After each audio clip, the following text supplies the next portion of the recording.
कि कल को अगर रोहित आपको मिलते हैं, do you think it will be a cordial meeting since because he is playing that character? What will be the reaction? कि आप इतने ज़्यादा move on हो गए that you will just wish him all the best and move on? It's on him. Hmm. It's on him. Sorry मैं English बोल रहा हूँ. ये उन पे है कि वो मुझे कैसी वाइब देते हैं. मुझे कड़वी याद ही नहीं. मुझे वो टर्मिनेशन याद ही नहीं. Hi, this is Shehzada Dhami and you are watching me on Filmy Beats. अच्छा मुझे ये बताइए शहजादा, सो जब आप घर में थे और डेफिनेटली जब बाहर आए, there was a section of audience जो ऑफ कोर्स जिनको बुरा लगा था, क्योंकि आप रियल में कैसे हैं वो भी जानने को मिला है, फिर ये भी जानने को मिला that you are a good person, real में professional enough, you are a good person. लेकिन जब प्रोमो आपका बाहर निकला था, आप जब जा रहे थे बिग बॉस में, देयर वाज अ सेक्शन जहाँ पे आपकी बैक स्टोरी की कैसे पहले शो में कुछ चीजें रॉन्ग गई, एंड वहां पे फिर कुछ लोगों ने बोला कि शहजादा उस चीज को यूज करना चाहता था एज अ कार्ड ताकि शो में और अटेंशन मिले, और अनफॉर्चुनेटली हो नहीं पाया.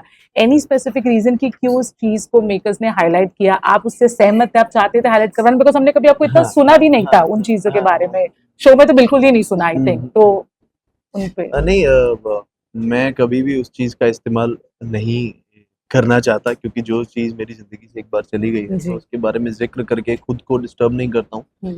क्योंकि जो इंसान हमेशा पास्ट में जीता है वो हमेशा दुखी रहता है. हाँ. तो आपने मेरे को कभी भी कहीं भी देखा होगा तो मैं हमेशा स्माइल करता मिला हूँ और हमेशा खुशी मिला हूँ और हमेशा पॉजिटिव रहने की कोशिश करता हूँ. मैं पॉजिटिव रहता हूँ. मैंने कभी भी ये कार्ड खेलने की कोशिश नहीं, ना मैं चाहता था.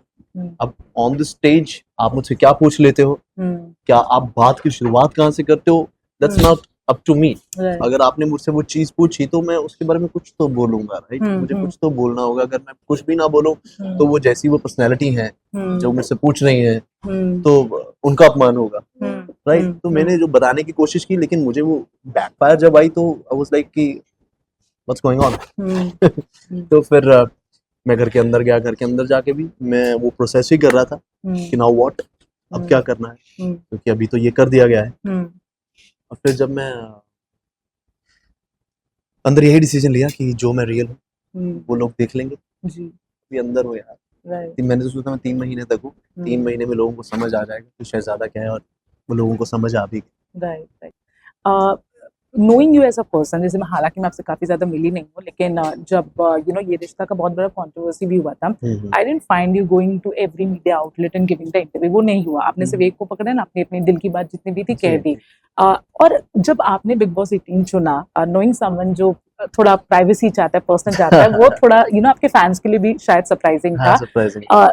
Lot of question was that was Bigg Boss 18 your choice, या फिर there was some death of work? Because आपने ये भी कहा था कि राजन शाही ने एक मैसेज छोड़ा था प्रोडक्शन एक ग्रुप में कि don't give him work, and may be big boss was not वो एक मजबूरी थी, शायद आपकी चॉइस नहीं थी. तो इस पे अगर आप कुछ बोलना चाहें. नहीं, बिग बॉस कभी भी मेरी मजबूरी नहीं थी, क्योंकि मुझे बिग बॉस ओटीटी भी से पहले ऑफर किया गया था. एंड मुझे काफी कॉल्स आते थे उनके शो के लिए. मैं कॉन्स्टेंटली मना करता गया. आखिरी दिन तक मैं मना करता रहा. मुझे बिग बॉस ओटीटी नहीं करना था. और जहाँ तक बात रही कि वो जो भी एक इंटरव्यू में मैंने बोला कि वो बोल दिया गया है कि काम वाम ना दिया जाए, वो चीजें सिर्फ ऐसी होती हैं. इंसान बोल देता है, लेकिन वो कितना असर करती हैं, ये सारी दुनिया जो है वो किसी के सुनने पे नहीं चलती, किसी के बोलने पे नहीं चलती है, राइट. तो जो लोग मुझसे मिले, पर्सनली भी मिले, उनको समझ में आया कि मैं कैसा हूँ.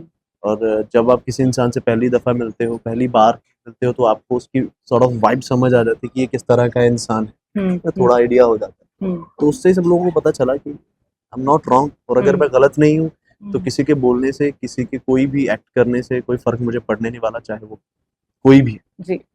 At this stage now, when you remember ये रिश्ता, and of course you will remember, it's your show. Yes.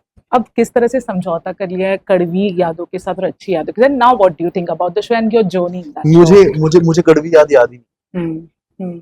मुझे वो टर्मिनेशन याद ही नहीं. हाँ, अब जैसे आपने बोला मैं दिमाग पे जोर डालूं तो मुझे याद आएगा, हाँ ऐसा हुआ था, है ना. ये इंसान के ऊपर होता है कि आप कौन सी चीजें अपने साथ लेके चलते हो. अगर अपने दिमाग में आप अपना पास्ट, बुरा पास्ट लेके चलोगे तो वो बोझ बन जाएगा. आप चल भी नहीं पाओगे, आप गिर जाओगे.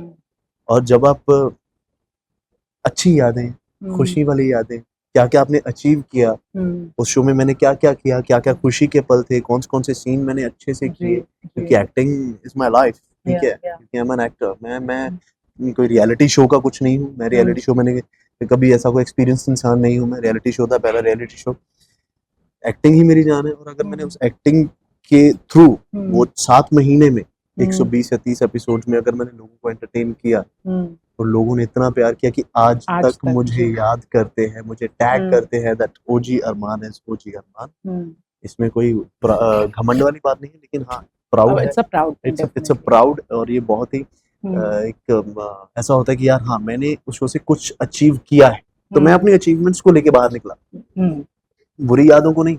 किसी इंसान ने क्या कह दिया, क्या बोल दिया यार, वो तो आप पे है ना, 1000 लोग बोलते हैं यार, 10,000 लोग बोलेंगे यार, कोई भी खड़ा होके बोल देगा मेरे को, कहीं पे भी खड़ा होके कुछ बोल देगा, तो उसमें वो अपना ही व्यक्तित्व बता रहा है कि मैं ऐसा इंसान हूँ, ठीक है। आज मैं आपके साथ बैठा हूँ, आप मेरे बारे में कुछ बोल दोगे, मैं बोलूंगा ओके मैं ले लूंगा, तो इट्स योर बैड थिंग कि यार इसने बोला, उसने तो बोला भी कुछ नहीं, राइट, तो मैंने ले लिया और फेंक दिया, चलो ठीक है यार, ये गार्बेज था, आया मैंने फेंक दिया, बुरी चीजें, और जो अच्छी चीजें आई वो मैंने अपने मन में अपने अंदर रख ली, और उन्हें मैं और मुकाम तक लेके जाऊंगा, अच्छी चीजों को मैं उनसे सीख के और आगे बढ़। आई थिंक हमने बहुत अच्छी चीज की कि वो सब जाने दिया, बिकॉज़ वो रखते तो फिर बहुत मेस्ड अप हो जाती है, बहुत मेस्ड अप हो जाती है। और जो इंसान उस सिचुएशन से निकलता है, आप किस दौर से गुजरे हो आप ही समझ सकते हो, आप ही उस फील को है ना महसूस कर सकते हो, कोई दूसरा नहीं। आप मेरे को अपना दुख सुनाओगे, मैं सिर्फ सुन लूंगा, वो हाँ यार ठीक है, तो है, लेकिन आपने उसको जो सहा है वो आप ही जान सकते हो, कोई और नहीं जान सकता। और सबसे नीचे इंसान वो होता है जो उस चीज को या तो मजाक उड़ाए, है ना आपके दर्द का मजाक उड़ाए, तो उससे नीचे इंसान मैं वैसा नहीं हूँ कि अगर मुझे कोई इंसान ऐसा लगता है कि उसको डिसरिस्पेक्ट किया गया है और उस वजह से वो रो रहा है, तो मैं ऐसा हूँ, मैं जाता हूँ, मैं चुप कराता हूँ, मैं उससे थोड़ा सा पैम्परिंग करता हूँ, ये मुझे सिखाया गया है। पर शहजादा क्या आपको लगता है, जैसे आप मूव ऑन हो गए, that's a good thing, but do you think you have become, आपने इतना ज्यादा एक पीस बना लिया कि कल को, बिकॉज ये क्वेश्चन मैंने प्रतीक्षा को भी पूछा था, ये क्वेश्चन मैं आपको कि कल को अगर रोहित आपको मिलते हैं, do you think it will be a cordial meeting since because he is playing that character, what will be the reaction कि आप इतने ज्यादा move on हो गए that you will just wish him all the best and move on? It's on him. It's on him that sorry मैं English बोल रहा हूँ, ये उन पे है कि वो मुझे कैसी वाइब देते हैं।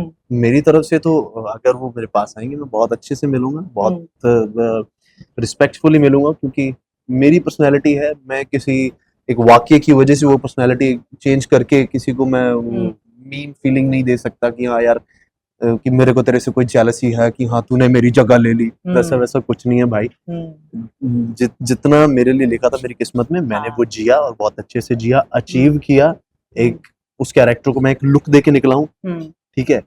अब उस लड़के को वो मिला है तो वो अच्छे से कर रहा है, मेहनत हर इंसान मेहनत करता है।